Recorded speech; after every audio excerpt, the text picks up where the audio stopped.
welcome to the Tilted Consciousness podcast. My name is Brandon Tilt. Today I'm going to be talking a bit about this quote that I found by Osho. It goes, "We are pouring into each other." And I found this in his book, Dang Dang Doko Dang, Sounds of the Empty Drum. It's all about existential Zen stories. So, we are all pouring into each other. Simply put, where my mind goes with this is starting to consider my work as a student, a counseling student, essentially in a cohort. So there's a variety of different environments where you could apply this philosophy. So any sort of group dynamic, really, where you see that there's energy dynamics at play on top of whatever other social dynamics. So to start off, I just want to kind of reflect on, I honestly haven't felt like I belong in most group dynamics or social settings for most of my life. I felt like I was the kid who always tried to fit in but never quite had a social family. And I think I held that sort of identity as an outsider for a long time. And when I started to grow up and started to sort of experiment with different communities, I reached this point where I also simultaneously, as I would start to find groups that more fit my dynamic, I would start to have a point of self-discovery embedded within that. So maybe there was a degree I really wanted to check in with myself, like how I was showing up for others, or like it wasn't my role to hold space, or what was my overall impact within that social group. And this began where, as a teenager, I really didn't want to conform, but there's this sort of contradiction where if I wanted to be a part of a group, there was really a necessary level of conforming where you could at least, have a role within that group and sort of like have a social identity that kind of like fits and meshes with the rest of the group, but also not getting lost within that conformity. So understanding you, from my perspective, you can hold an identity that is unique. You're an individual within a group, but also understanding that you can find ways to sort of become enmeshed within that group. And for myself, this sort of took form as I started to experiment with attending meditation circles, intention circles, song circles, kind of like little sub-brackets of the conscious or spiritual community of Vancouver. And there's also this, maybe to a more consistent extent, experimenting with like being in a cohort. So like just having a group of like, say, 10 to 20 peers whom I would see every day, and like, there would be various group dynamics. So like sometimes there'd be conflicts, sometimes there would be like projection, there would just be a lot of energy within the container, just sort of being exchanged. And ideally, that would be done in a reciprocal way. And I started to really consider my intention within the circle or within other circles, and being aware of where there might be mental or emotional traps. So like, for instance, caretaking others feels really quite common, especially if you're doing healing and you're getting into those areas where you want to take care of other. There's kind of like this point where you mix up genuinely holding space and connecting and loving a person with meeting their needs in a sort of almost like people-pleasing like way. And this was something I'd noticed that kind of came out in myself, especially when I started counseling. It was like, oh, someone's feeling really, I guess, they're struggling in their emotional experience, and it's kind of like you want to swoop in and say what you can and essentially be there to support them, but in ways that maybe don't offer them the autonomy that they can move through the experience and really authentically be with that growth. And there's this interesting idea where most people, from my perspective, of course, I see most people not really considering what role that they want to play, or at least like consciously having the ability to sort of select that role. and maybe are just sort of repeating old patterns in a way, or really just taking whatever role lands or kind of fits for them. And when I started to examine this topic, I was thinking about how when we're teenagers or even children, there's a lot of these sort of relationships or failed relationships. They could be friendships, they could be parental relationships, they could be like intimate personal partner relationships. But we have a need to fulfill someone's needs, a desire to fill someone's needs, and maybe it doesn't even necessarily work to that sort of extreme. It's just we want to be liked, and we find ways to show up for people, and we do our best, right? We're really attempting to show up for people in the ways that we are able to. But then there's times where we're not able to. Then there's times where we fail to show up for someone, or fail to be a good friend in that sense, or we're still learning these social dynamics. So like we're just doing our best, but still struggling through making people feel appreciated and making people, understand how much they mean to us. So offering gratitude and expressing that gratitude. So then as we move forward, maybe away from those social dynamics or relationships, we enter into new ones with this sort of unconscious understanding that what I didn't do before can be met in this case, or needs to be done. And this is where I'm starting to recognize that we just sort of unconsciously form these roles. And it could be like the parent, right? The parental role, or the protector, or it could be like the person who advocates for the needs of the space. There's a variety of different, roles that we take on. And I sort of started to look at the Myers-Briggs personality test and, maybe comparing where there might be some sort of elements of that. But the way Osho looked at this, I can't say it was necessarily looking to just behavior. I think there was like more of an energy dynamic, realistically. And but we are ultimately just trying to fulfill an unhealed aspect of ourself, of our most highest authentic self. And that really would be the sort of spiritual goal in this sense, is to heal the heart, or maybe understand where we can connect in situations where it's just like it's not natural, or maybe it doesn't feel like it's aligned with our true nature. It also could be that we're starting to recognize needs. So maybe before it wasn't about needs. Now we're starting to kind of have to sort of navigate that internal struggle where it's like, I have a need that needs to be met. So do all these other people.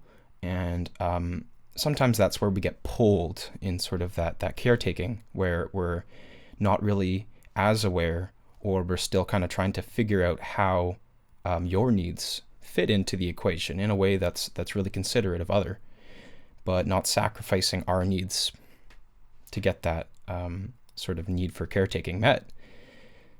So that's where it's kind of a bit of a trap. And I can see this happen in workplaces all the time, where it's like we don't consider our needs as much, or we get lost in that conformity. And so this is where I'm seeing the role of boundaries and setting them and being firm with them.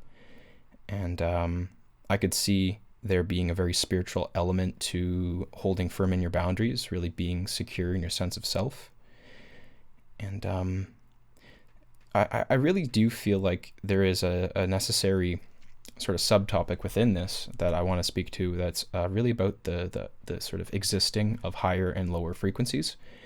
And I don't know everything there is to know about these. I see a lot of reference to very valid uses of the, higher frequency behaviors, higher frequency environments, higher frequency, maybe like people in a sense.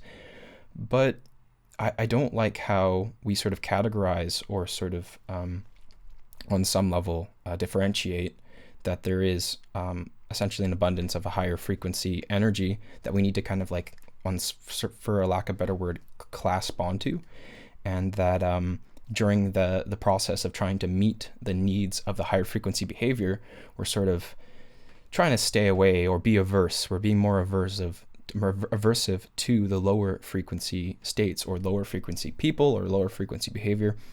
And I think this type of thinking is really quite it's just volatile, because like we're not really going to expose ourselves to those types of experiences which we might consider lower frequency, which are actually offering us a lot of dualistic growth. So, I mean, we need to be exposed to lower frequencies, quote unquote, because they are actually teaching us and they are actually triggering aspects of our unhealed self.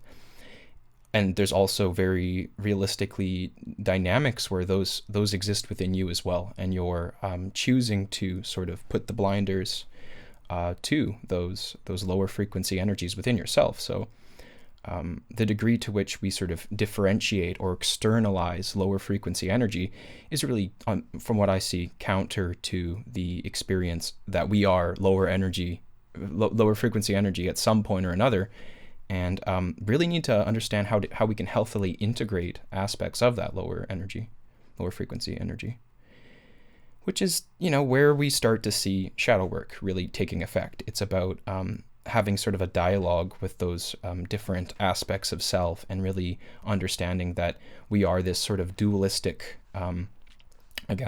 symbolism. We are a dualistic representation of the universe. So the universe always consists of the yin and the yang, the positive and the negative. So there's two polarities, and we aren't just one. We are universally connected through both of the polarities. So shadow work might also consist of sort of attempting to preserve or conserve spiritual energy. So this could be like earlier on in the process of healing, when maybe you're still kind of like trying to shed attachment or addictions of sorts.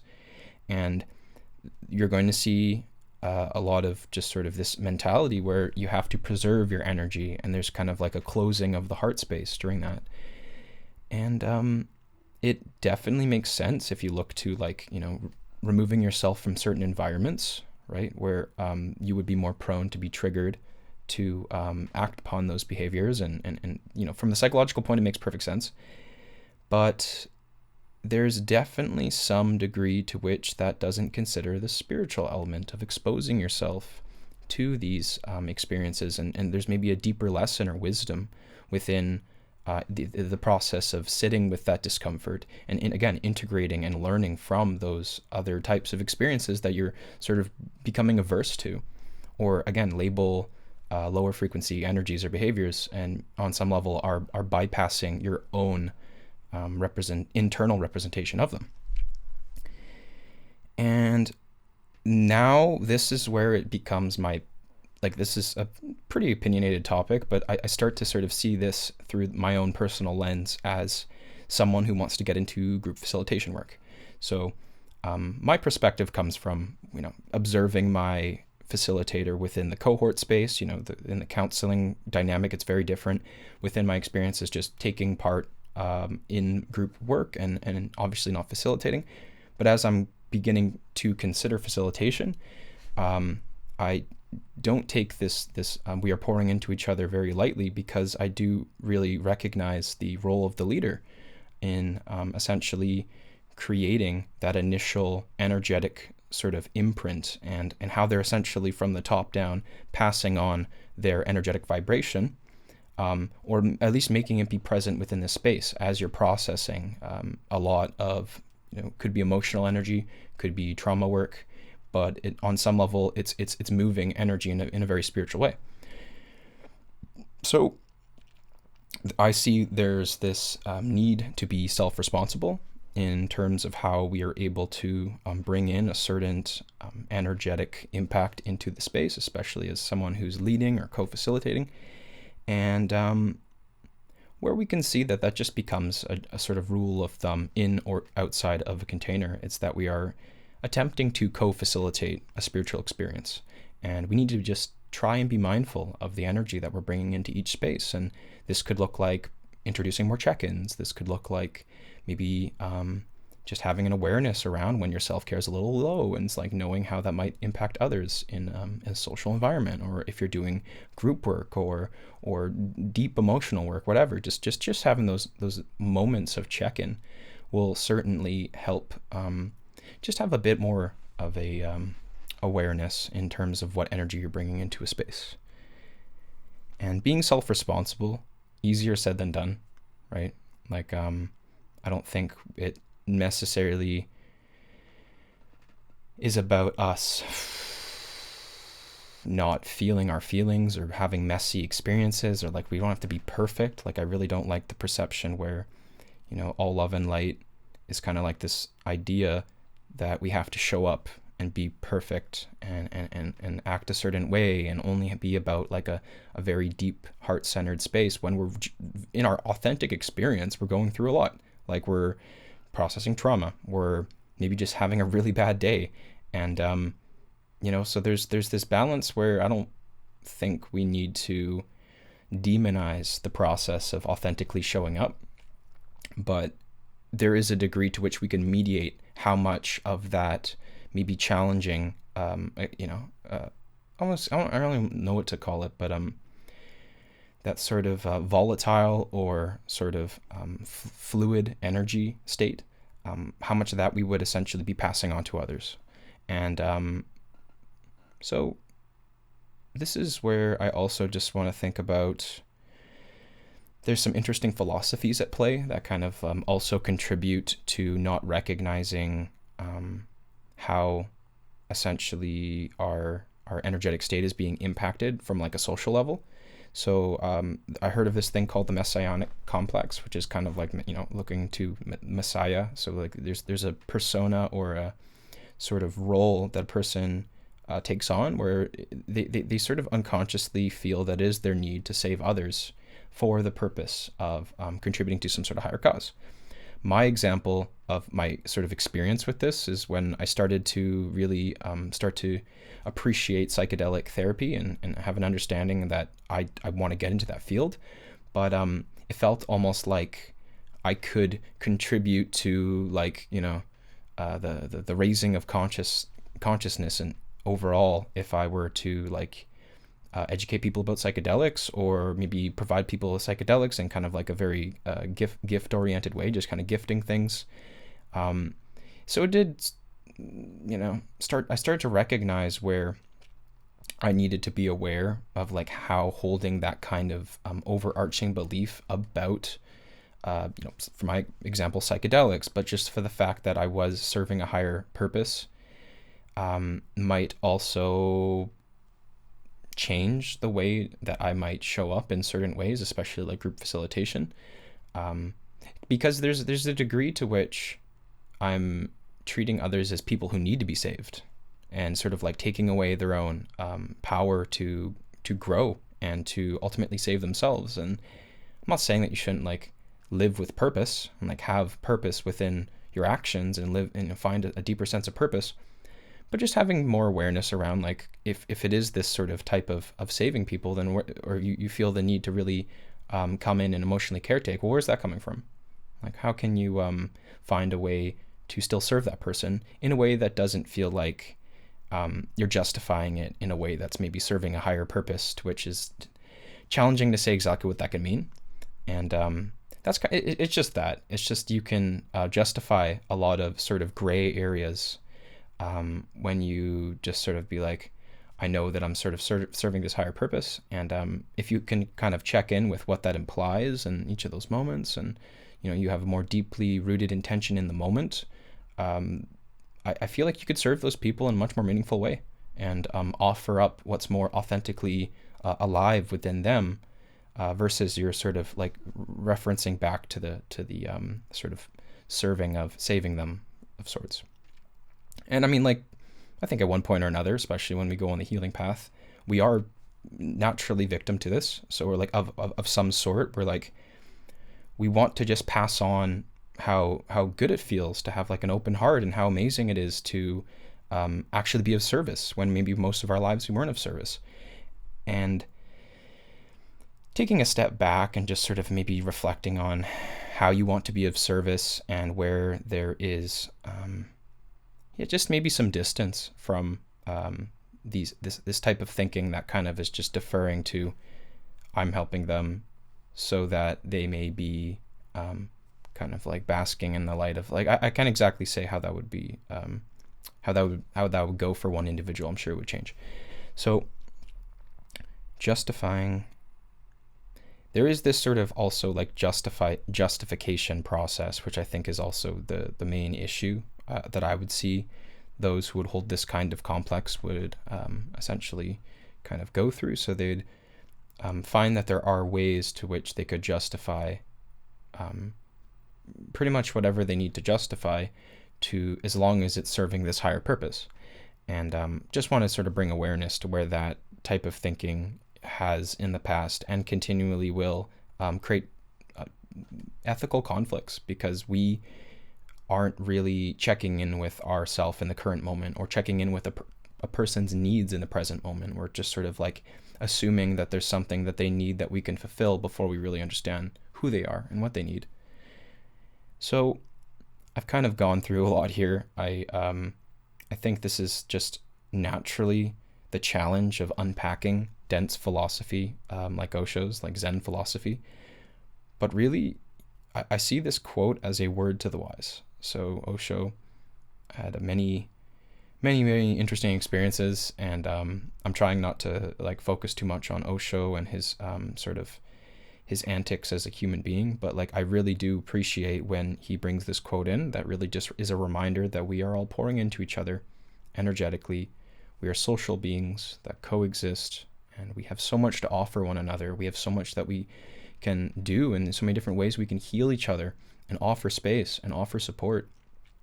And then that's really just the intention of this podcast, is really just to allow others to look at the degrees to which we are impacting others, and trying our best to just return to that sort of baseline of love, that baseline of authenticity, and baseline of expressing from the heart.